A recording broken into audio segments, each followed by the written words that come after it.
الحمد لله رب العالمين والصلاة والسلام على سيد المرسلين أما بعد فأعوذ بالله من الشيطان الرجيم بسم الله الرحمن الرحيم الصلاة والسلام عليك يا رسول الله وعلى آلك وأصحابك يا حبيب الله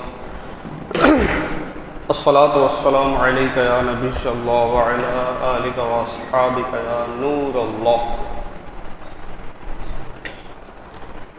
اللہ کے آخری سچے نبی محمد عربی صلی اللہ علیہ وآلہ وسلم کا فرمان عالی شان ہے، جس نے روز جمعہ مجھ پر 80 مرتبہ درود پاک پڑھے، اللہ پاک اس کے 80 سال کے گناہ معاف فرمائے گا. صلو علی الحبیب صلی اللہ تعالی علی محمد صلی اللہ علیہ وآلہ وسلم صلاۃ و سلام علیک یا رسول اللہ صلی اللہ علیہ وآلہ وسلم. کہتے ہیں کہ حاجی مکہ مکرمہ میں حاضر تھے، کچھ لوگ طواف کر رہے تھے، کوئی سعی کر رہے تھے، تو مسجد حرام سے دور ایک اونٹ نے اپنے مالک کی رسی چھڑائی اور بھاگنا شروع کر دیا. مالک اس کے پیچھے بھاگا تو وہ اونٹ مسجد حرام کی طرف بھاگنا شروع کر دیا. اس نے جب مسجد حرام کے قریب پہنچا تو لوگ ایک دم اس کی طرف بڑھے. قبل اس کے کوئی اونٹ کو پکڑتے وہ اونٹ مسجد میں داخل ہو گیا. اونٹ ایک جانور ہے، اب کوئی نجاست کر دے مسجد حرام کے اندر، تو اب مسجد حرام میں جو لوگ تھے انہوں نے اونٹ کو پکڑنے کے لیے اس کی طرف بھاگے. جب اونٹ کی طرف بھاگے تو چونکہ اونٹ بھاگتا ہوا ایک دم آ رہا تھا، وہ سیدھا حجر اسود کے پاس چلا گیا اور حجر اسود پر جا کر اس نے اپنے ہونٹ رکھ دی. جیسے ہی اس اونٹ نے اپنے ہونٹ حجر اسود پہ ٹچ کیے تو لوگ رک گئے، ایک دم جو پکڑنے جا رہے تھے ایک دم رک گئے اور سوچنے لگے کہ یہ اونٹ کوئی عام اونٹ نہیں ہے، اس کو یہیں پہ چھوڑ دو. حجر اسود کا گویا کہ استلام کرنے کے بعد یہ جو حجر اسود کو چومتے ہیں اس فعل کو استلام کہتے ہیں. اب اگر اللہ سعادت بخشے، اللہ قادر مطلق ہے، بے شک قادر مطلق ہے، چاہے تو ان کرونا کے دنوں میں بھی ہمارے لیے اسباب بنا دے. اگر پاسبل ہو تو بیسٹ وے یہ ہے کہ بندہ حجر اسود پہ دونوں ہاتھ رکھے، حجر اسود کے ہاتھ رکھے اور اب دونوں ہاتھوں کے بیچ میں اس کے حجر اسود ہو اور چوم لے اس کو. یہ تو ہے بیسٹ وے. لیکن اگر رش ہو، پاسبل نہ ہو، تو پھر یہ ہے کہ حجر اسود کو ہاتھ لگا کے ہاتھوں کو چوم لے. یہ بھی ممکن نہ ہو تو کوئی چھڑی اگر ہو کہ چھڑی حجر اسود کو حجر اسود کو چھڑی لگا کے چھڑی کو چوم لے. اور لاسٹ وہ یہ ہے کہ حجر اسود کے بالکل سامنے آ کر ہاتھوں کو جتنا نماز میں بلند کرتے ہیں یہ ہاتھوں کو بلند کرے اور ہاتھوں کو چوم لے. یہ ہے استلام ہو گیا اس کا. عام طور پہ رش کے دنوں میں لوگ وہاں پر جس طرح کا رش کا معاملہ ہوتا ہے، عورتیں مرد مکس ہوئے ہوتے ہیں. اب سمجھدار ہیں کہ حرم مسجد حرام کعبہ مشرفہ کے ساتھ اور استلام کرنے جا رہے ہیں اور اس میں رش میں کسی کو دھکا دینا، کسی کو ہٹانا یہ بالکل مناسب نہیں ہے. بہرحال اس اونٹ نے استلام کیا اور استلام کرنے کے بعد وہ کعبے کے گرد چکر لگانے لگ گیا. جب بھی طواف کیا جاتا ہے تو ایک طواف کے اندر 7 چکر ہوتے ہیں، استلام 8 ہوتے ہیں. تو اونٹ نے پہلا استلام کیا، لوگ اس کے ارد گرد کھڑے ہو گئے کہ یہ کر کیا رہا ہے. اس کے بعد اس نے وہاں سے گھومتے گھومتے دوبارہ حجر اسود کرایا، دوبارہ اس نے حجر اسود کو چوما یعنی استلام کیا. پھر اس نے دوسرا چکر لگایا، تیسرا چکر لگایا، 7واں چکر کمپلیٹ کر کے اب 8واں اس نے استلام مکمل کیا، اور استلام کر کے اب کعبے کے دروازے کے سامنے وہ بیٹھ گیا، تو لوگوں نے دیکھا کہ اس کی آنکھوں میں سے آنسو نکل رہے ہیں۔ یہ شخص، یہ جو اونٹ تھا، یہ اسی طرح رو رہا تھا، روتے روتے روتے روتے اچانک کیا ہوا کہ اس کی گردن ایک سائڈ پہ ڈھلک گئی۔ لوگ بھاگ کر قریب آئے تو دیکھا کہ اونٹ اپنی جان کعبے پہ نچھاور کر چکا ہے، اونٹ مر چکا تھا۔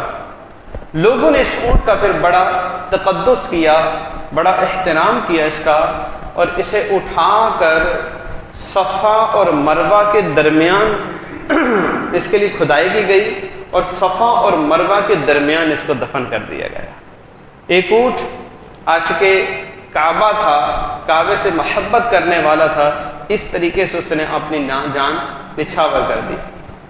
میں نے آپ کو ایک مثال دی ہے یہ اونٹ کی، یقین مانے اس طرح کی بہت ساری مثالیں اس کعبے کے پاس نظر آتی ہے۔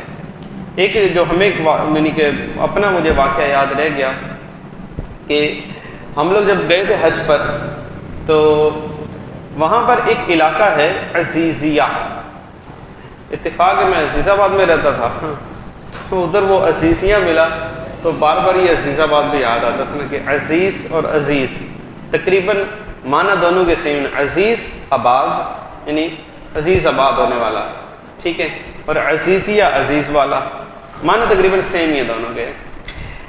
تو عزیزیہ ایک علاقہ ہے، وہاں پر بہت بڑا علاقہ ہے، اور عام طور پہ جو گورنمنٹ کے تحت لوگ جاتے ہیں مختلف کنٹریز سے، پاکستان ہو یا کسی دوسرے ملک کے، یہ عام طور پہ عزیزیہ میں ان کو ٹھہرایا جاتا ہے۔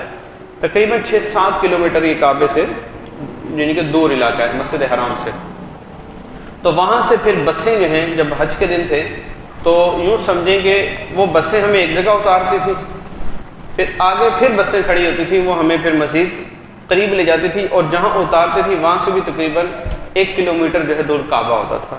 لیکن وہ 1 کیا 10 کلومیٹر بھی ہو تو وہاں کے تو چلنے کی کیا بات ہے یار، اللہ وہاں کا چلنا ہمارے لیے مقدر بنائے۔ تو عزیزیہ جو ہے وہاں پر حاجی عام طور پر رکتے ہیں، تو ہم لوگ بھی عزیزیہ کے اندر ایک بلڈنگ تھی، گورنمنٹ کے تحت ہی گئے تھے، تب 2,70,000 کا حج تھا، اب تو اس دفعہ تو پتہ نہیں کیا ہوگا، اور آگے جا کے پتہ نہیں کتنا مہنگا ہوگا۔ تو اب وہ میں عزیزیہ میں تھا، گھر والے پہلے جو ہے وہ پہنچ گئے، تو مجھے فون آیا، اس ٹائم میں بس میں بیٹھا ہوا تھا، تو مجھے فون آیا کہ ایک عجیب نظارہ ہم دیکھ رہے ہیں کہ پرندوں کا ایک جھنڈ ہے، مسلسل اسے دیکھ رہے ہیں کہ وہ کعبے کے گرد گھومے جا رہا ہے، یعنی اوپر ہے اور کعبے کے ارد گرد وہ یوں چکر لگائے جا رہا ہے، ان کو یہی دیکھ رہے ہیں۔ اس کی بعض اوقات ویڈیوز بھی آتے ہیں۔ جو کعبہ ہے نا، کعبہ ہے کیا؟ دیکھیے اصل جو کعبہ ہے نا، یہ فضا کا نام ہے۔ جو پتھر ہے نا کعبے کے پتھر، یہ جو، بلکہ آپ کو میں یہ بھی بات بتاتا چلوں کہ کعبے کی جو دیواریں ہیں یہ کعبے میں شامل نہیں، جو باؤنڈری وال ہے نا یہ کعبے سے باہر ہے، جو کعبے کی حدود ہیں ان حدود سے باہر یہ وال بنائی گئی ہیں کعبے کی دیواریں، ٹھیک ہے۔ تو یہ جو دیواریں ہیں ذرا یہ تو چینج ہوتی رہتی ہیں نا، اصل تو فضائے کعبہ ہے، وہ اس فضا کے اندر کیا کچھ ہے، سبحان اللہ۔ تو اصل جو کعبہ ہے وہ فضائے کعبہ ہے، اور وہاں پر جو پرندے ہیں یہ آپ کو نہیں ملے گا کبھی بھی کہ کوئی پرندہ آپ کو کعبے کے اوپر سے جاتا ہوا نظر آئے۔ پرندے ادب کرتے ہیں، یہاں تک کتابوں میں پڑھا ہے کہ جب پرندے ایک جھنڈ کی شکل میں آ رہے ہوں اور کعبہ ہے سامنے، اس میں سے گزرنا ہے تو وہ متفرق ہو کر یوں گزر جائیں گے، کعبے کے اوپر سے نہیں گزریں گے کہ بے ادبی کے ڈر سے۔ اور کعبے کے اوپر سے کون سا پرندہ گزرتا ہے؟ ہاں بعد میں وہ گزرتے ہیں۔ جو بیمار پرندہ ہو وہ اس فضا میں سے گزرتا ہے، جب اس فضا سے گزرتا ہے تو صحت مند ہو جاتا ہے، وہ اپنی جو ہے وہ بیماری دور کرنے کے لیے اس فضا میں سے گزرتا ہے اور وہ آگے روانہ ہو جاتا ہے۔ تو پرندے بھی اس فضا کا احترام کرتے ہیں۔ سب سے پہلے جو یہ کعبے کی تعمیر ہوئی تھی تو یہاں پر آدم علیہ السلام سے بھی پہلے یعنی سب سے پہلا گھر جو زمین پر بنایا گیا وہ کعبہ ہے، اور اس کے 40 سال کے بعد بیت المقدس کی تعمیر ہوئی ہے۔ یہ بیت المقدس سے ہمارا جو تعلق ہے یہ آج کا نہیں ہے، یہ بڑا پرانا ہے۔ یہ بیت المقدس ہے ہی مسلمانوں کا، مسجد اقصی ہے ہی ہماری، اور اللہ وہ دن نصیب کرے کہ یہ یہودی بدبختوں کے چنگل سے یہ آزاد ہو۔ جس طرح ہم کعبہ کو جاتے ہیں، وہاں زیارتیں کرتے ہیں، اللہ وہ دن نصیب کرے کہ مسجد اقصی کی بھی زیارت کریں، قبہ صخرہ اس کی بھی اللہ ہمیں زیارت کی توفیق عطا فرمائے، مسجد براق جہاں براق کو باندھا گیا تھا اس جگہ ایک چھوٹی سی مسجد بنی ہوئی ہے مسجد براق، اللہ وہ ہم سب کو دیکھنا نصیب کرے۔ تو سب سے پہلا جو گھر بنا وہ تھا کعبہ مشرفہ زمین پر، اور اس کی جو بنیادیں تھیں یہ سیدنا جبرائیل امین علیہ الصلاۃ والسلام نے کھودی تھیں، نہیں بلکہ وہ تو جبرائیل علیہ السلام ہیں، انہوں نے آ کر جو کعبے کا ایریا ہے، کیونکہ یہ جو کعبے کا حصہ ہے یہ کعبے کا یعنی ایک اور کعبہ ہے، ایک تو یہ کعبہ ہے، ایک اور کعبہ ہے، وہ کعبہ 7واں آسمان سے وہ بھی اوپر ہے، جس کا نام ہے بیت المعمور۔ بیت المعمور یہ کعبہ ہے، اور یہ ہے فرشتوں کا کعبہ، فرشتے اس کا طواف کرتے ہیں، ادھر کے بھی کرتے ہیں۔ تو جب زمین پہ فرشتے آئے تو انہوں نے کہا کہ ہم وہاں پر طواف کرتے تھے، تو ان کے لیے جو بیت المعمور ہے اس کی عین سیدھ میں زمین پہ کعبہ بنا دیا گیا۔ تو یہ جو زمین سے، اور زمین بھی کہاں تک، 7ویں زمین کے نیچے تک ایک کعبہ ہے۔ جبرائیل امین علیہ السلام نے جب یہاں پر کعبے کی بنانے کا حکم ہوا تو آپ نے اپنا پر مارا، جب آپ نے اپنا پر مارا تو اس کی جو بنیادیں تھیں یہ 7ویں زمین تک گہری چلی گئی، اور پھر اس کے اندر کوہ لبنان، کوہ حرا اور مختلف پہاڑوں کے بڑے بڑے پتھر ڈال کر ان کی بنیادوں کو بھرا گیا ہے۔ اگر آج بھی کوئی بہت زیادہ کھودتا چلا جائے اس کی بنیادوں کو تو نیچے آج بھی اس کو وہ پتھر نظر آ جائیں گے۔ اور اس کے بعد پھر یہ جبرائیل امین علیہ السلام نے کعبہ بنایا۔ یہ جو کعبہ تھا اس کے اندر حتیم شامل تھا۔ حتیم جو کعبے کے ساتھ ایک گود سی ہے، یعنی حتیم عربی میں بولتے گود کو ہے، تو یہ اگر آپ دیکھیں نا تو آپ کو ایسا لگے گا یہ کعبے کے سامنے گود ہے یوں کر کے، تو اس لیے اس کو حتیم بولتے ہیں۔ تو یہ جو حتیم ہے یہ کعبے کا حصہ ہے، کعبے سے خارج نہیں ہے، کعبے سے باہر نہیں ہے۔ یہ مثال کے طور پر کعبے میں جانا تو بہت شاد و نادر ہی کوئی جا پاتا ہے نا، ہر کوئی تو جا نہیں سکتا، عین کعبہ یعنی کہ جو 4 دیواری ہے۔ اور جو حتیم کا حصہ ہے اس میں بھی ایک تعداد چلی جاتی ہے، لیکن ایک تعداد ہے وہ اس میں بھی نہیں جا پاتی۔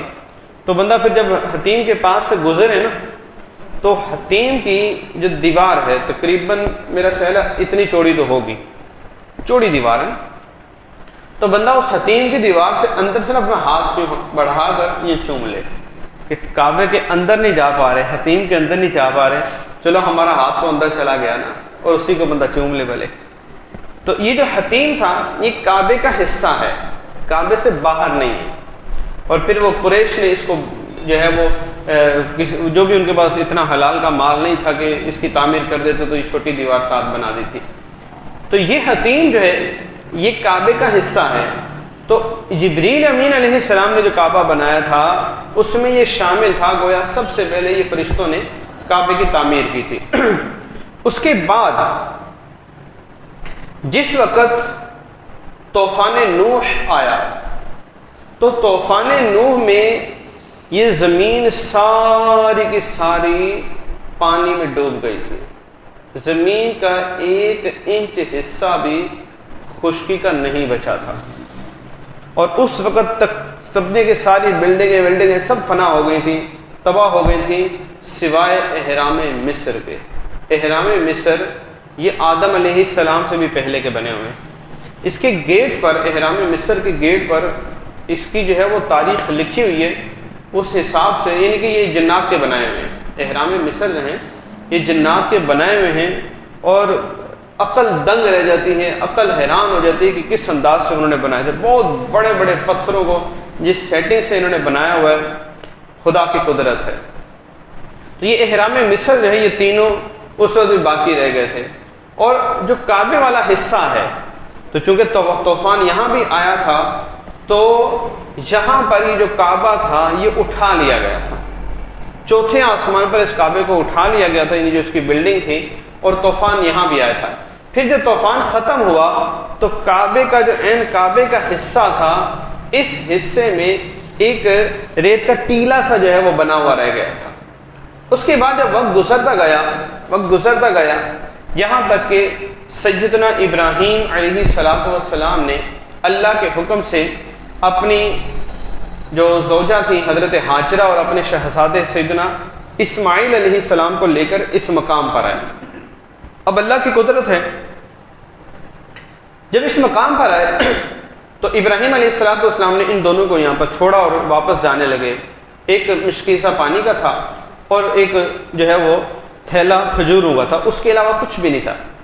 تو حضرت حاجرہ نے کہا کہ آپ ہمیں کہاں، مطلب اس وقت وہ کچھ بھی نہیں تھا، کوئی آبادی نہیں تھی، دور دور تک ایک گھاس کا مطلب وہ ہوتا ہے نا کہ ایک ہلکا سا ذرہ بھی گھاس کا تنکا بھی نظر نہ آتا تھا، بالکل وہاں صحرا تھا۔ اس حصے میں جب ابراہیم علیہ السلام چھوڑ کر جانے لگے تو حضرت حاجرہ نے کہا کہ آپ ہمیں کہاں چھوڑ کے جا رہے ہیں، یہاں تو کچھ بھی نہیں ہے۔ ابراہیم علیہ السلام نے جواب نہ دیا، پھر پوچھا، جواب نہیں دیا۔ اب یہ حضرت حاجرہ جو ہے یہ بڑی ذہین عورت تھی، ان کی ذہانت کی میں ایک دو اور بھی مثالیں دیتا ہوں آپ کو، یہ بہت ذہین عورت تھی۔ انہوں نے کہا کہ کیا آپ ہمیں یہاں پر اللہ کے حکم سے چھوڑ کر جا رہے ہیں؟ تو ابراہیم علیہ السلام نے کہا ہاں میں اللہ کے حکم سے چھوڑ کے جا رہا ہوں، قربان جاؤں اس اللہ کی بندی پر۔ آج کی ساری عورتیں مل کر بھی ان ساری عورتوں کی عقلیں ملا لو تو بھی حضرت حاجرہ کی عقل کا مقابلہ نہ کر سکیں۔ قربان جائیں ان پر کہ ایسے مقام پر جو صحرا ہے، ڈر ہے، خوف ہے، ایک عورت اور ایک چھوٹا بچہ دور، وہ بھی دودھ پیتا بچہ، ان کے ساتھ جب انہیں یہ خبر ملتی ہے کہ اللہ کے حکم سے یہاں چھوڑا جا رہا ہے تو اب آپ کیا جواب دیتی ہیں؟ فرماتی ہیں پھر آپ جائیں، مجھے اپنے رب کی رحمت سے امید ہے کہ وہ ہمیں ضائع نہیں کرے گا۔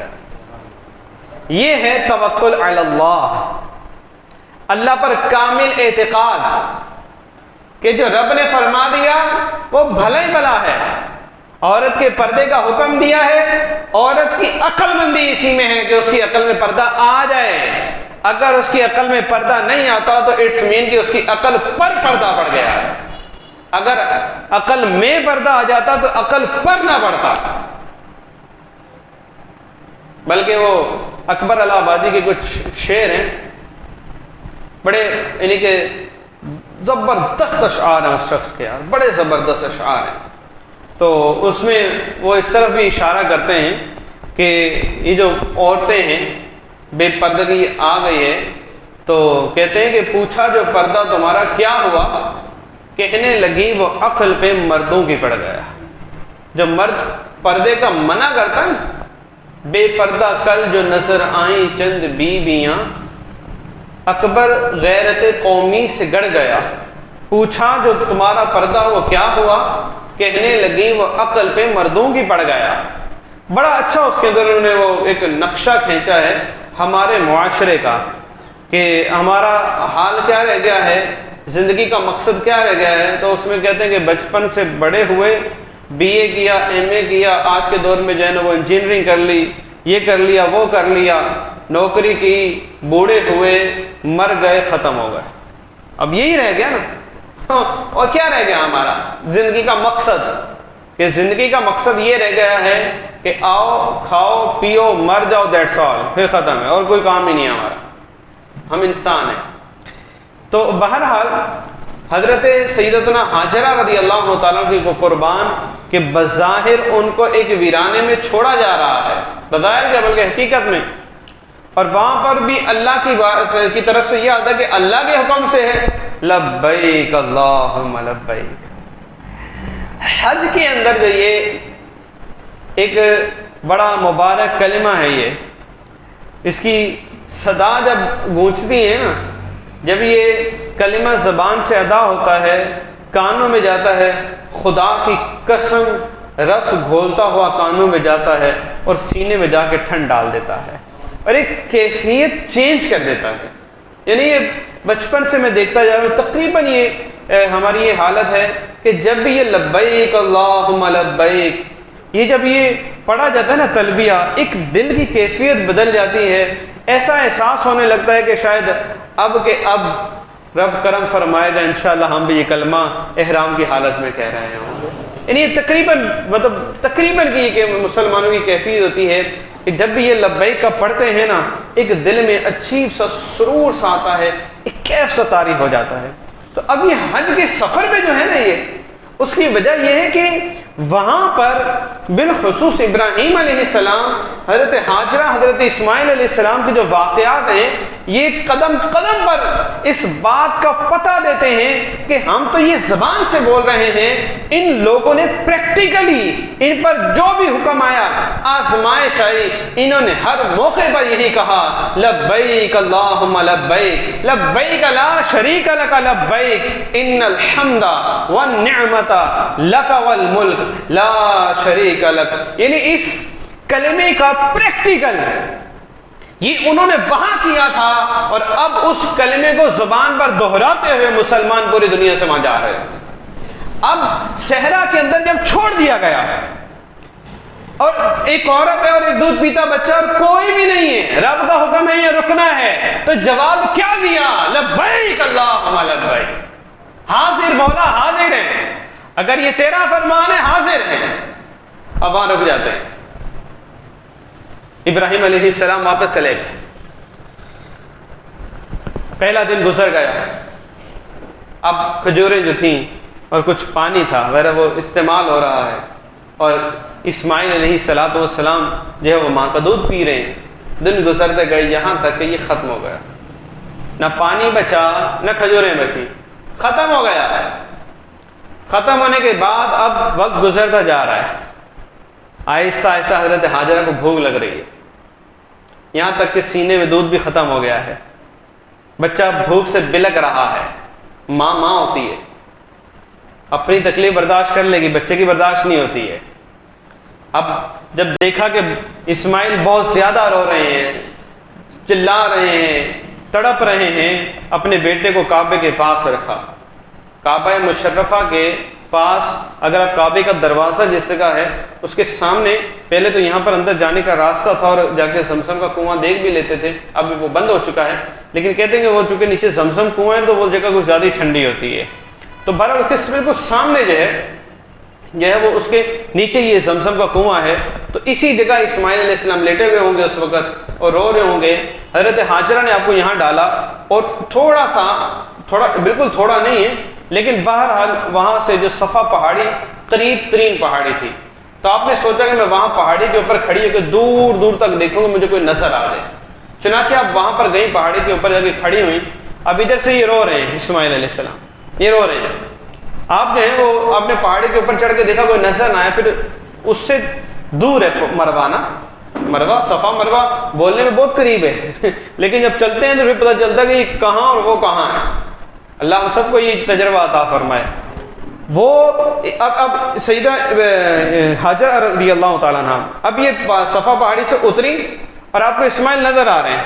چلتے چلتے چلتے تھوڑا سا بعد ایک نشیب علاقہ تھا نا، وہاں تھوڑا سا یعنی کہ گہرا گڑھا کہہ لیں اس کو، اور تھوڑا تھا وہ. اب جیسے اس کے اندر ہیں تو آپ کو اسماعیل نظر نہ آ رہے، تو وہاں سے آپ نے بھاگنا شروع کر دیا. اس کے بعد جب وہ گڑھا ختم ہوا، اوپر چڑھی، تب دوبارہ اسماعیل نظر آنے لگے تو اب نارمل چال میں آ گئی. یہ جو جسے کہتے ہیں میلین اخضرین اسے کہتے ہیں، سب لائٹیں اس جگہ لگی ہوئی ہیں، یہاں پر بھاگتے بھی ہیں. تو یہاں پر جو ہے وہ یہ صفا کے پاس ہے، مروہ سے تھوڑا دور ہے یہ حصہ. تو اب جب صفا سے یہ ہاجرہ رضی اللہ عنہ نکلی، پھر اس کے اندر تیز چلی، پھر اوپر چڑھی. اب آپ نے تیز چلنا شروع کر دیا یہاں تک کہ آپ مروہ پہاڑی کے اوپر چڑھ گئے. اوپر چڑھنے کے بعد آپ نے دور دور تک دیکھا تو آپ کو کچھ بھی نظر نہ آیا.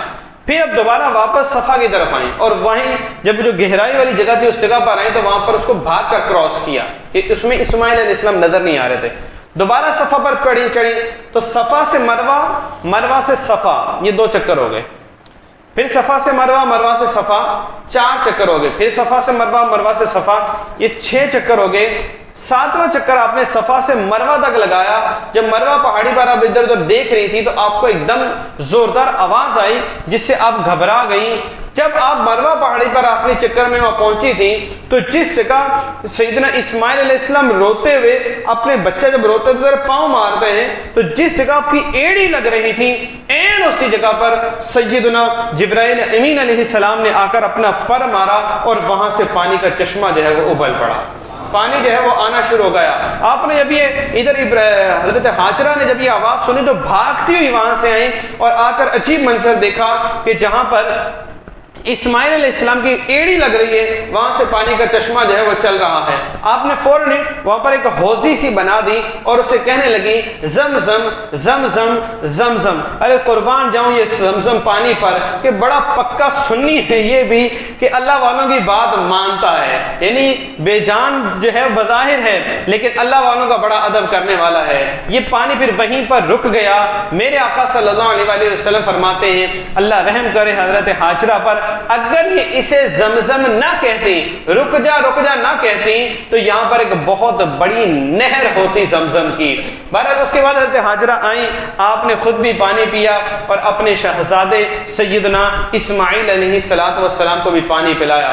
قربان جائیں زمزم پانی پر، کیا مقدس یہ زمزم کا پانی ہے کہ جسے آپ استعمال کرنا چاہیں کھانے کی جگہ زمزم پیے، کھانا بھی ہے، ارے پینے کی جگہ استعمال کرنا چاہیں پینے کے لیے بھی ہے۔ خدا کی قسم دنیا کے اندر ایسا کوئی مشروب نہیں ہے، کوئی ایسا دودھ ہو گیا یا یہ انرجی جو ہے وہ ڈرنک آتے ہیں یہ ہو گئے یا بڑی طاقتور ڈرنکس آتے ہیں جو زمزم کے اندر اللہ نے قوت اور طاقت عطا فرمائی ہے۔ ارے اس دنیا میں کم از کم اس معیار کا، اس اعلیٰ ترین یعنی کوالٹی والا کوئی مشروب نہیں ہے جو اللہ تعالیٰ نے زمزم کو بنایا ہے۔ ارے آپ مکے چلے جائیں، یہاں جنرلی یعنی ایک تو جو ہے وہ یہاں بندہ اتنے چلنے کو نہیں ملتا ہے لیکن جنرلی جتنا وہاں جا کر بندہ چلتا ہے بار بار اسے چلنا پڑتا ہے، یہاں چلے تو تھک کر بیٹھ جائے، ارے وہاں زمزم پی رہا ہوتا ہے۔ فضائے حرم ہوتی ہے، اس حرم کی فضا میں زمزم پی کر اللہ تعالیٰ ارے بوڑھا بیمار کو بھی طاقت عطا فرماتا ہے۔ عقل حیران ہو جاتی ہے، میں خود بعضوں کو جانتا ہوں کہتے ہیں کہ یہاں رہتے تو شاید بستر میں ہوتے لیکن وہاں گئے اس فضا میں گئے اس زمزم کو پیا ہے، اللہ نے وہ قوت و طاقت عطا فرمائی کہ خود اتنا چلا کرتے تھے کہ یہاں چلنے کا تصور ہی نہیں ہے۔ یہ میں آپ کو بالکل پریکٹیکلی عرض کر رہا ہوں کہ وہاں جا کے پتہ نہیں بندے کو وہ طاقت کہاں سے حاصل آ جاتی ہے۔ یعنی ایک تعداد ہوگی، یہ کہہ سکتے ہیں کہ کبھی زندگی میں اتنا نہ چلے ہوں گے جتنا وہاں چلے تھے، لیکن یقین مانے بندہ چلتا رہتا ہے، وہ تھکاوٹ آ کے بھی نہ تھکاوٹ چلی جاتی ہے لیکن اس تھکاوٹ کے اندر بھی جو لطف و سرور و کیف و مزہ ہوتا ہے اللہ تعالیٰ ایسا بندے کو وہاں پر ایک یعنی کہ سکون قلب بھی اس کے اندر عطا فرما رہا ہوتا ہے۔ بس یعنی وہاں کی تکلیف بھی اچھی ہے، وہاں کا مزہ تو ہے ہی اچھا، ارے وہاں کی جو یعنی دنیا کے اندر تو چھاؤں ٹھنڈی ہوتی ہے، وہاں کی دھوپ میں بظاہر بڑی تماسد ہوتی ہے لیکن خدا کی قسم ارے بہترین اے سی سے چلی ہوئی ٹھنڈ میں بھی وہ ٹھنڈ نہیں ہے جو وہاں کی گرم ہوا کے اندر جو سکون اور ٹھنڈ مل رہی ہوتی ہے۔ یہ وہاں کے اندر اللہ تبارک و تعالیٰ نے کچھ ایسا وہ یعنی کہ اس کیف کا بندہ کہے نا کہ الفاظ سے بیان کر سکے یہ ناممکن ہے، اس کا سرور اس کا کیف بندے کو وہاں جا کے ہی حاصل ہوتا ہے۔ جب وہاں پر جاتا ہے یقین مانے یہاں پر بھی زمزم پیتے ہی ہیں ہم لوگ لیکن آپ کو پتا ہے کہ یہاں زمزم پیتے ہیں ڈر کے پیتے ہیں، ایک گھونٹ پیتے ہیں کہتے ہیں ایک گھونٹ کم ہو گیا نا، پھر بڑے وہ کر کے پیتے ہیں، بس چھوٹی پیالیاں ہوتی ہیں اس میں پی کے بھی ایسا خوش ہو رہے ہوتے ہیں۔ وہاں جا کے جاتے ہی پہلے سب سے پہلے تو یہ ہوتا ہے زمزم ملے، ایک دل کھول کے پیٹ بھر کے جو ہے نا وہ زمزم پیے نا۔ یہ مومن اور منافق کی جو ہے وہ فرق بھی بیان ہوا ہے کہ مومن پیٹ بھر کے زمزم پیے گا، منافق نہیں پیے گا۔ بہرحال وہاں پر جا کے نا مجھے اچھے طریقے سے یاد ہے ہم مدینے گئے تھے، سب سے پہلے مسجد نبوی شریف میں جب داخل ہوئے نا سامنے جو ہے وہ زمزم کے کنویں تھے، دیکھ کے ایسا دل مچلا کہ ادھر تو جتنا مرضی پیو کوئی مسئلہ ہی نہیں ہے.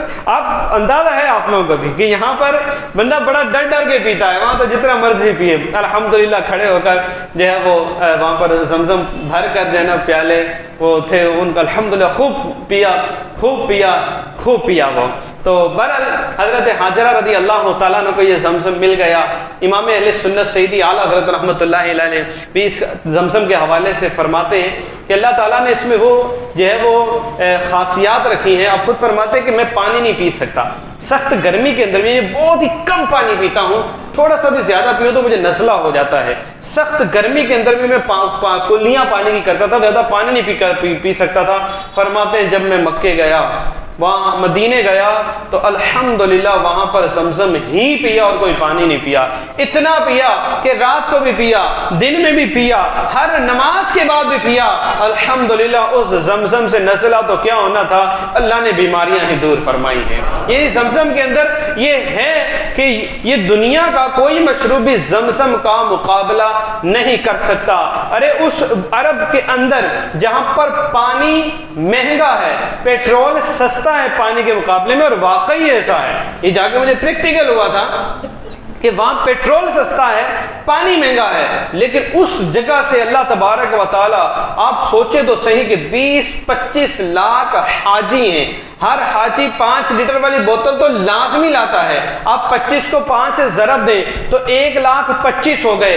1,25,000 لیٹر پانی تو سیدھا یہ کہ لوگ آتے ہیں. یہ تو وہ ہے کہ ایک موٹی مثال ہے, ورنہ کوئی 10 لیٹر لا رہا ہے, کوئی کتنا لا رہا ہے, کوئی 40 لیٹر لا رہا ہے. پھر یہ سارے حاجی مسلسل وہاں پی رہے ہیں, اپنے ہوٹلوں کے اندر منگوا کے زمزم پی رہے ہیں. یہ اللہ بہتر جانتا ہے, اللہ کی قدرت ہے کہ یہ زمزم کہاں سے آ رہا ہے.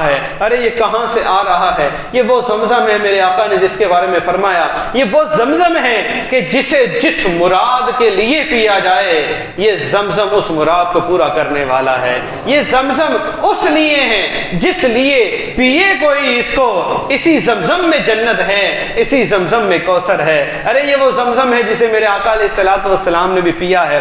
یہ وہ زمزم ہے جو ابراہیم علیہ السلام کے شہزادے سیدنا اسماعیل علیہ السلام کے مبارک قدموں سے نکلا ہے. سیدنا ابو ذر غفاری رضی اللہ تعالیٰ مکہ مکرمہ آ گئے. کفار قریش کا اس وقت قبضہ تھا, آپ کی جان پہچان والا کوئی نہیں تھا, کسی کو بول بھی نہیں سکتے تھے, ڈر تھا کہ پکڑا جاؤں گا. آپ نے کیا کیا, کچھ کھانے پینے کو بھی کچھ نہیں تھا, کسی سے مانگ بھی نہیں سکتے تھے. تقریباً 1 ہفتہ وہاں رکے.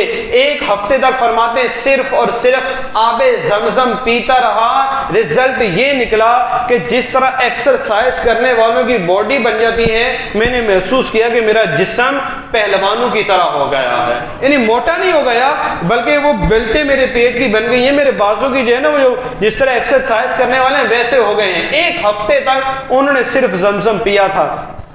تو یہ بس صرف زمزم کا بھی تو ذکر کیا ہے, وہاں تو کیا کیا کچھ نہیں ہے. وہاں تو صفا مروہ بھی ہے, وہاں کعبہ ہے, پھر کعبے کے 4 کونے ہیں. کعبہ ہے نا, کعبہ اپنے اندر بہت وسیع ہے, اس کے 4 کونے ہیں. جو حجر اسود والا کونا ہے, یعنی بس وہ وقت یاد آتا ہے نا کہ ابراہیم علیہ السلام نے جب کعبے کی تعمیر مکمل کی, اب ٹائم کم ہے, جب کعبے کی تعمیر کر لی نا تو آپ نے اپنے بیٹے اسماعیل علیہ السلام سے کہا کہ بیٹا ایسا کرو کہ, بلکہ ابھی تعمیر مکمل نہیں کی تھی, آپ نے مکمل نہیں کی, ابھی دیواریں بنا لی, اب مزید دیوار اوپر بنانی تھی, تو فرمایا کہ بیٹا 2 پتھر لے آؤ, ایک کے اوپر میں کھڑے ہو کے مزید کعبے کو مزید تعمیر کرنا ہے, اور ایک پتھر جو ہے نا وہ ہم اس کعبے کے کونے میں لگا دیں گے, جس بات کی نشانی ہوگی کہ طواف یہاں سے شروع کرنا ہے. حجر اسود بیسیکلی جو لگایا گیا تھا وہ اس لیے تھا کہ یہ نشانی ہو کہ یہاں سے طواف شروع کرنا ہے. وہ کس کونے سے شروع کریں, تو بھائی یہ پتھر یہاں نشانی لگا دیں گے, بھائی طواف یہاں سے یوں کر کے شروع کرنا ہے. ٹھیک ہے. اسماعیل علیہ السلام جب گئے تو سیدنا جبرائیل علیہ السلام نے کہا کہ میں آپ کو 2 پتھر دیتا ہوں, ایک آپ کعبے کے کونے میں لگا دینا, اور ایک پہ کھڑے ہو کے جو ہے نا وہ تعمیر کریں.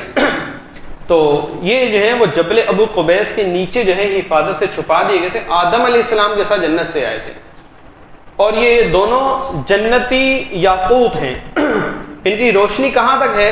اس وقت جب یہ جنت سے آئے تھے اتنے روشن تھے کہ جہاں جہاں تک حجر اسود کی روشنی پہنچی وہ حصہ حرم کہلایا، اور جہاں جہاں تک جو ہے وہ مقام ابراہیم کی روشنی پہنچی یہ میقات کہلایا.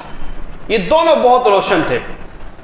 تو یہ دونوں پتھر جبرائیل علیہ السلام نے اسماعیل علیہ السلام کو دیے، اور اسماعیل علیہ السلام دونوں پتھر لائے قربان جاؤ مقام ابراہیم پر.